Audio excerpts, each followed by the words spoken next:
Hello प्यारे बच्चों। मैं आपका अपना कथा मित्र अमित एक बार फिर से आप सबका स्वागत करता हूं आपकी फेवरेट यूट्यूब चैनल सुनो कहानी पर। तो प्यारे बच्चों, आज हम सुनने वाले हैं एक बहुत ही इंटरेस्टिंग स्टोरी। और ये इंटरेस्टिंग स्टोरी हमें लाइफ का एक बड़ा ही इंपॉर्टेंट लेसन देगी। इस स्टोरी के अंदर क्या है, एक्चुअली ये एक रियल लाइफ एपिसोड है, जिसके अंदर क्या होता है कि एक यूनिवर्सिटी के अंदर दो बच्चे पढ़ते थे। देवर यंग बॉयज। और वो लोग एक बार स्ट्रगल कर रहे थे कि उनके पास अपनी फीस जमा करने के लिए कोई पैसे नहीं थे। तो उन दोनों ने ये डिसाइड किया कि हम ऐसा करते हैं कि हम किसी एक फेमस सिंगर को यहाँ पर इनवाइट करते हैं, जो कि आकर अपना कंसर्ट करेंगे और उसकी वजह से जो पैसा आएगा, जो कमाई होगी, वो सब कमाई का इस्तेमाल करके हम अपनी फीस को चुका देंगे। तो वो लोगों ने एक बड़े ही फेमस पियानिस्ट को बुलाया। वो पियानो बजाते थे, बहुत ही फेमस वो पियानिस्ट थे। उन्होंने आकर अपना जो कंसर्ट करना था उसके लिए उसके मैनेजर ने कहा कि मुझे $2000 की गारंटी चाहिए, यानी मैं मिनिमम जो चार्जेस लूंगा वो $2000 लूंगा। अगर आप $2000 नहीं दे पाए तो आपको बाकी सारा पैसा अपने आप से करना पड़ेगा अरेंजमेंट। तो वो सोचते हैं कि भाई ये तो इतनी बड़ी यूनिवर्सिटी है, हम लोग तो 2000 छोड़ो, यहाँ से शायद $3000 ले लेंगे। तो $3000 अगर आ गए तो हमारे पास $1000 आ जाएंगे, जिससे हम आने वाले 2-3 साल की अपनी जो स्टडी है उसकी फीस बड़े आराम से चुका सकेंगे। ऐसा सोच के उन्होंने उनको बुक कर लिया। अब उन्होंने बुक कर लिया, उन्होंने अपना प्रमोशन किया, बट अनफॉर्चुनेटली जिस दिन वो कंसर्ट होना था उस दिन वेदर खराब होने की वजह से उनके जो टिकट सेल हुए वो काफी कम सेल हुए। और उन्होंने जो टोटल पैसा एक्यूमुलेट हुआ वो केवल $1600 हुआ, यानी $1600 वो लोग पैसा इकट्ठा कर पाए। अब वो लोग बड़े परेशान थे, बड़े उदास थे कि भाई ये क्या होगा। एक तो हम लोगों ने तो ये सोच के किया था कि हमारे पास एक्स्ट्रा पैसा आ जाएगा, एक्स्ट्रा पैसा आ जाएगा तो हम लोग अपनी फीस बड़े आराम से चुका पाएंगे, पर ये तो नुकसान हो गया। $400 अभी हमें और अरेंज करने पड़ेंगे। तो वो बड़े उदास मन से उन पियानो बजाने वालों के पास जाते हैं और उनको बोलते हैं कि सर ये तो $1600 कैश लीजिए और ये $400 का एक चेक है, जिसको हम लोग आपको जल्दी ही एनकैश करा देंगे, बट अभी जब तक हम आपको ना बोलें तब तक इसको बैंक में मत लगाइएगा। तो वो पूछते हैं कि भाई ऐसा किस लिए, हमने तो आपको $2000 बोला था। उन्होंने बताया कि देखो सर, हमने तो ऐसा ही किया था और हमारी प्लानिंग ये थी कि हमें ज़्यादा अर्निंग हो जाएगी, बट हमारे पूरे प्रमोशन के बावजूद जो टोटल टिकट सेल हुए वो केवल $1600 के हुए।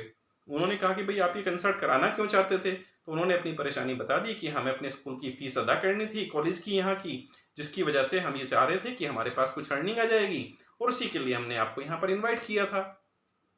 तो वो कहते हैं ओके, मैं आपकी बात समझ गया हूँ। अब आप एक काम कीजिए कि आपके स्कूल की फीस कितनी है, कॉलेज की जो फीस टोटल जाएगी वो कितनी जाएगी। उन्होंने बताया कि हमारी दोनों के मिलाकर अपनी जो सालाना फीस हमारी जाती है वो लगभग $500 जाती है। उन्होंने कहा दैट्स ग्रेट, तो $500 की आपकी फीस हो गई। और आपने टोटल कंसर्ट के ऊपर खर्चा कितना किया, जो प्रमोशन किया, लोगों से डिस्कशन किया। उन्होंने बताया कि हमने उसके ऊपर लगभग $600 का खर्चा किया। तो उन्होंने कहा ये टोटल हो गया $1100, और 1100 के बाद में हमारे पास बचते हैं $500। तो उन्होंने कहा आप मुझे केवल $500 दीजिए, ये चेक आप अपने पास रखिए और आप आराम से अपनी फीस अदा कीजिए, और जो ये खर्चे आपके हुए हैं उसके लिए कंपनसेशन के लिए मैंने आपको पैसा दे दिया। वो दोनों लड़कों को यकीन नहीं होता, ऐसा कोई कैसे कर सकता है जिसने $2000 की गारंटी मांगी हो, वो उनसे केवल $500 लेकर और बाकी सब पैसे उनको वापस देके जा रहा हो। इस बात पे उनको बड़ा ही सरप्राइज हुआ। तो उन्होंने कहा कि सर ऐसा क्यों। तो उन्होंने उन दोनों लड़कों के कंधे पर हाथ रखा और बोला कि देखो, मेरी गारंटी मनी $2000 है, बट उससे ज़्यादा इम्पोर्टेंट आपकी ज़रूरत है। आपने जिस मकसद से ये कंसर्ट ऑर्गेनाइज किया था उसके लिए आपको पैसा नहीं मिल पाया, तो मैं आपसे पैसा नहीं ले सकता। आप अपना पैसा रखिए और साथ में जो खर्चा आपने किया है उसको भी आप मेरे पास से ले लीजिए, मुझे कोई फर्क नहीं पड़ेगा, मैं $500 से भी खुश हूँ। तो ये कहकर वो पियानो वाले चले जाते हैं। दोनों लड़के अपनी स्टडी को आगे कंटिन्यू आसानी से कर पाते हैं। अब बड़ी इंटरेस्टिंग बात होती है। इंटरेस्टिंग बात क्या होती है कि वो जो पियानो बजाने के लिए वहाँ पर आए थे, वो आगे चल के क्या होते हैं, वो देश के राष्ट्रपति बन जाते हैं। अब वो देश के राष्ट्रपति तो बन जाते हैं, मगर आने वाले टाइम में क्या होता है कि वहाँ पर वर्ल्ड वॉर छिड़ जाती है। वो पोलैंड के राष्ट्रपति बने थे, वहाँ पर वर्ल्ड वॉर छिड़ जाती है तो उनके पूरे देश में खाने की कोई सामान की अवेलेबिलिटी नहीं होती। वहाँ पर सब लोग भूखे मरने लगते हैं। तो उनको बहुत ज़्यादा ट्रबल थी और उनको बहुत ज़्यादा पैसे की और अनाज की ज़रूरत थी। तो ऐसे कठिन समय में उन्होंने क्या किया कि उन्होंने जो अमेरिका है, अमेरिका के जो फूड सप्लाई डिपार्टमेंट है, उनको चिट्ठी लिखी कि भाई हमारे नागरिकों के लिए आप अनाज भेज दीजिए। तो अनाज भेजने के लिए वहाँ पर जो पर्सन था, जो इंचार्ज था, उसको जैसे ही वो चिट्ठी मिलती है उसके ऊपर नाम देखता है और वो इमीडिएटली जितनी ज़रूरत थी उससे भी ज़्यादा अनाज उनके देश में फ्री ऑफ कॉस्ट भिजवा देता है, एज ए डोनेशन भिजवा देता है। जब माहौल सही हो जाता है तो राष्ट्रपति महोदय उन सज्जन का धन्यवाद करने के लिए अमेरिका जाते हैं और उनको जाकर मुलाकात करते हैं और उनको कहते हैं कि थैंक यू सो मच, आपकी वजह से मैं अपने देशवासियों की जान बचा सका, उनको भूखे मरने से बचा सका। तो इस बात पर वो हेड ऑफ द डिपार्टमेंट कहते हैं कि सर, मैं आपको आपका धन्यवाद लेने की जगह आपका धन्यवाद खुद देना चाहता हूं, क्योंकि आपको याद होगा कि आपने एक बार 2 लड़कों को उनके कॉलेज की फीस जमा करने के लिए मदद की थी और उन 2 में से एक बच्चा मैं खुद हूं। तो मेरे प्यारे दोस्तों, ये सब कर्मा का सिद्धांत है। कर्मा का सिद्धांत कहता है कि जो हम बोएंगे वही हम काटेंगे, जो हम दूसरे लोगों को देते हैं वही हमें वापस मिलता है।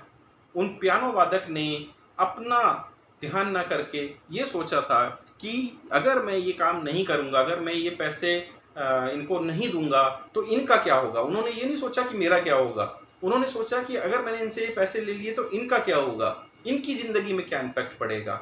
और उन्होंने ग्रेसफुली अपनी जो एक रिजर्व मनी थी, जो मिनिमम गारंटी मनी थी, उसको बड़े आसानी से उन्होंने ठुकराते हुए उन लोगों की मदद की, जिसका परिणाम के तौर पर उनको आने वाले टाइम में अपने पूरे देश को फ्री ऑफ कॉस्ट फूड मिला। तो मेरे प्यारे बच्चों, ये कर्मा का सिद्धांत है जो ये कहता है कि हम जो देंगे वही हमारे पास वापस आएगा। इसलिए हमेशा दूसरे लोगों की मदद करें, ये सोचकर मदद करें कि अगर मैंने इसकी मदद नहीं की तो इसकी ज़िंदगी में क्या क्या नुकसान, क्या क्या परेशानी हो सकती हैं। हमेशा दूसरों का अच्छा करने के बारे में सोचें और उससे हमारा खुद का अच्छा अपने आप होगा। हमारे अच्छे कर्म हमारे दूसरे लोगों के लिए भी अच्छा करने में प्रोत्साहित करेंगे and at the same time future में हमारे लिए भी सब कुछ अच्छा ही होगा। तो मेरे प्यारे बच्चों, ये थी आज की कहानी। मैं उम्मीद करता हूँ आपको ये कहानी पसंद आई होगी। अगर आपको ये कहानी पसंद आई तो आप इस कहानी को लाइक कीजिए और हमारे चैनल को दूसरे लोगों के साथ शेयर कीजिए। हम फिर मिलेंगे एक नई कहानी के साथ, तब तक के लिए बाय।